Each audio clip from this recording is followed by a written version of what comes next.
So now, I was planning to have you on last, Trina, but we've got Ed Healy here, who's working with ACT directly, and he's got some personal experience with a family member. So I'm going to bring you up next, and I'm going to wrap up with Ed for the end of this portion of today.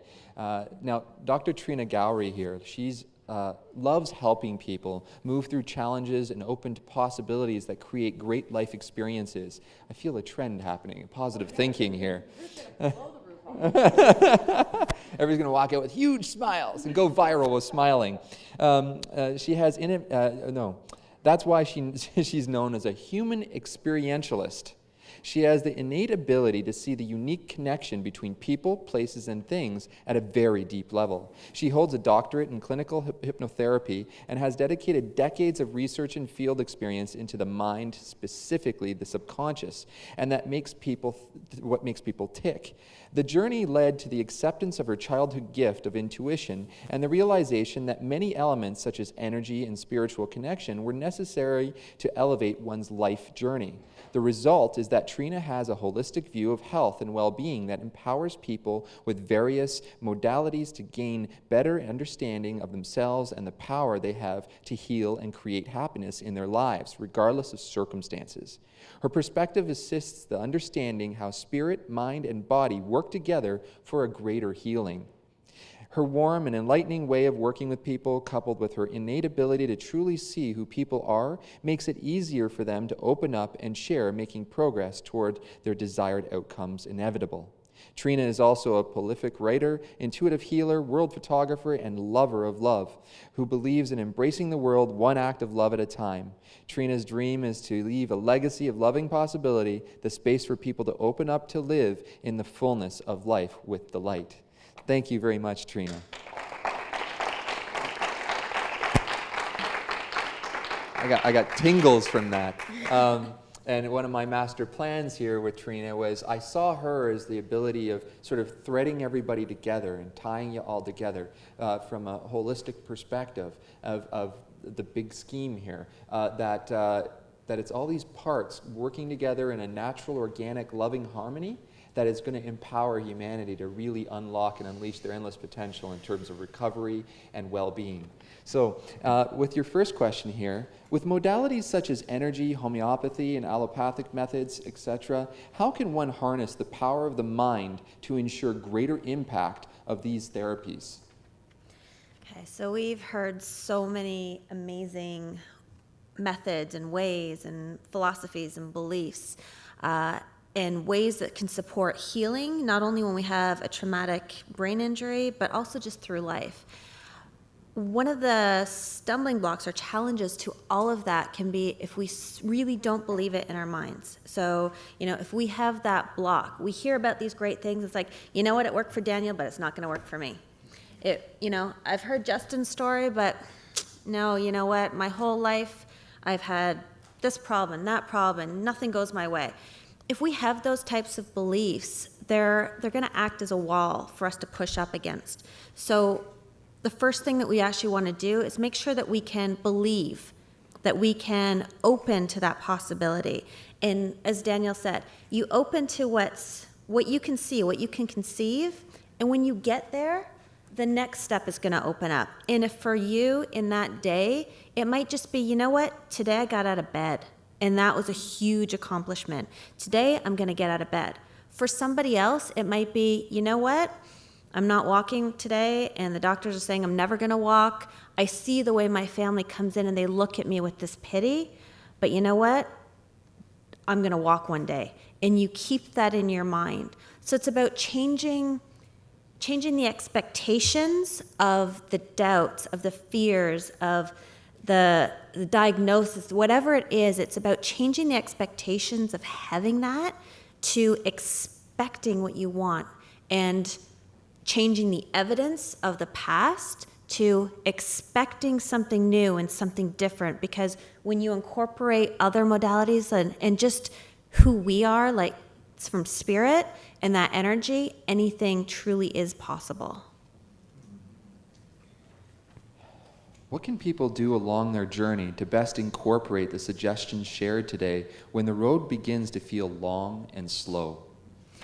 Yeah, so that's the other thing. I mean, we've all had things in our lives where we've been working at, we have a goal, we have an outcome, and it just takes longer than we thought, and we can get frustrated, or those doubts can creep in, and it's about staying on top of that. It's about monitoring where we are. It's not about pretending that we're not feeling what we're feeling, because I just feel like it's almost a game of pretend. It's a game of pretending that we're not feeling like, and it's ignoring who we truly are. So it's taking a moment, but just a moment, to feel what's going on for you, and then take a next step. And that next step, again, it might be a big one, it might be a little one.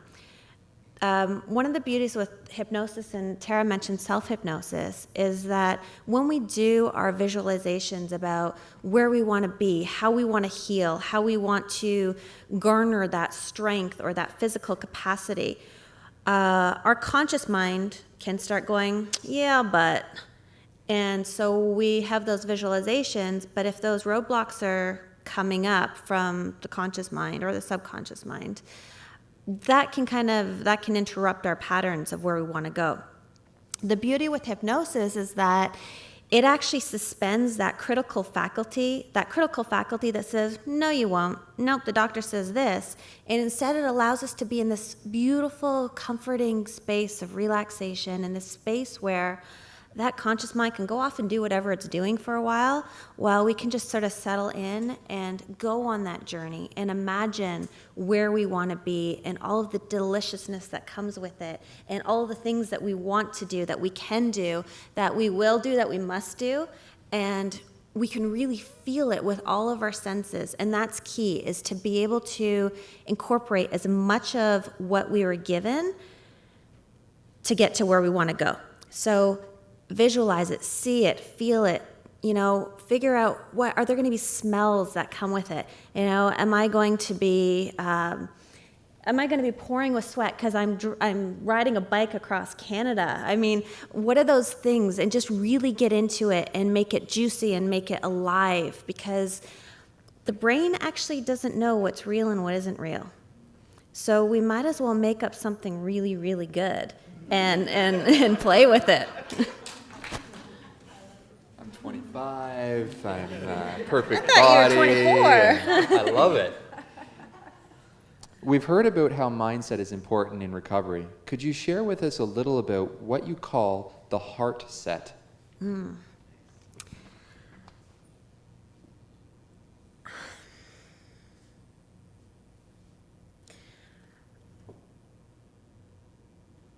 If you think back to the day where you felt,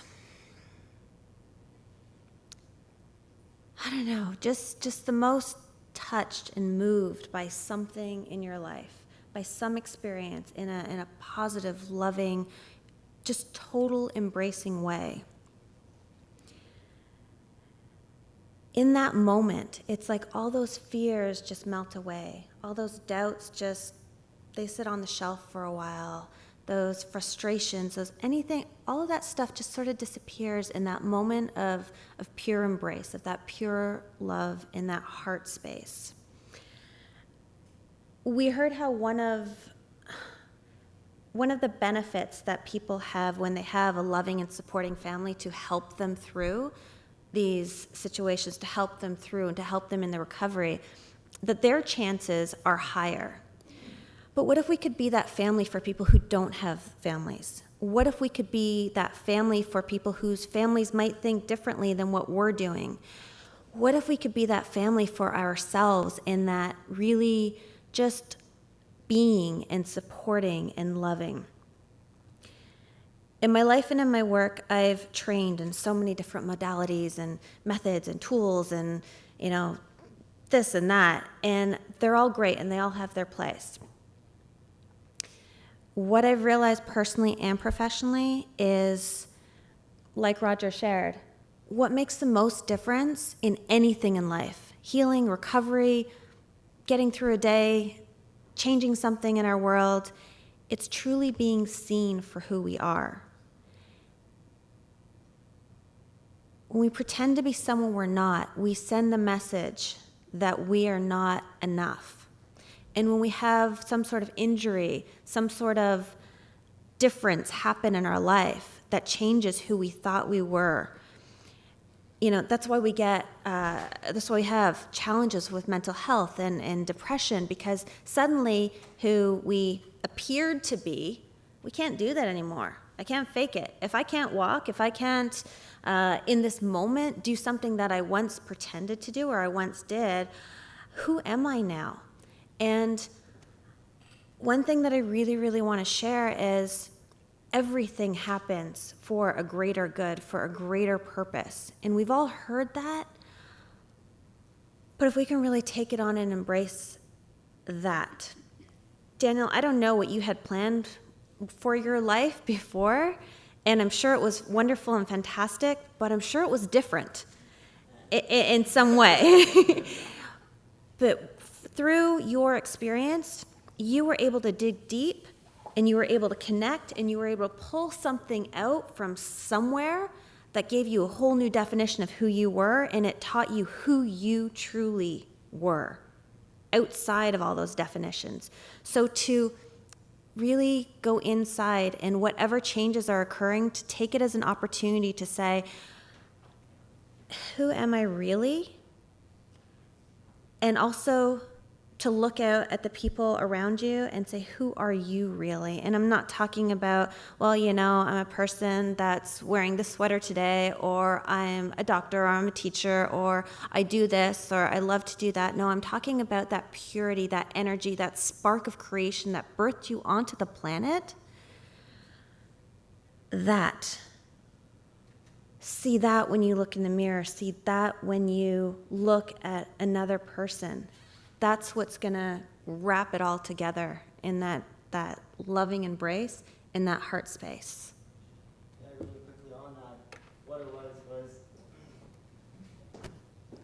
really quickly on that, what it was when I stood and I woke up from the injury, I realized if I can learn from this, somehow, some dimension, spiritually, mentally, physically, or emotionally, I won.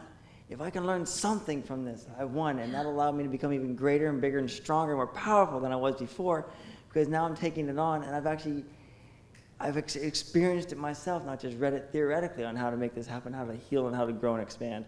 I'm doing it. I'm taking it on face first, pun intended. But if I choose to learn from it, again, spiritually, mentally, physically, or emotionally, you've won. It's become a gift. Absolutely. Well, thank you so much for sharing that. I mean, it touches the heart. And the part where you said that day, that moment, that time, the most memorable one I have is the day my first child was born, Liam. And my wife, she had a C-section, so she couldn't hold him afterwards. And when they handed him to me, literally everything else in the universe went blank white. And it was just he and I there. And I knew I was here and honored to be his father. And it was just so simple, and it was pure love. And it was like at the well of life. It was like I could just feel life emanating from that. And if I find that space, he's the one that empowered me before he was even born to stop smoking a pack a day. He was the one that empowered me to realize I needed to detox, drop my weight, and get into like physical fitness so I could play with him when he's an older kid. And it was coming from love that gave me that drive and energy and power to transform my body and my mindset. So, yeah. So let's love I will. each other up. I will. It's all about love. And thank you so much, Trina.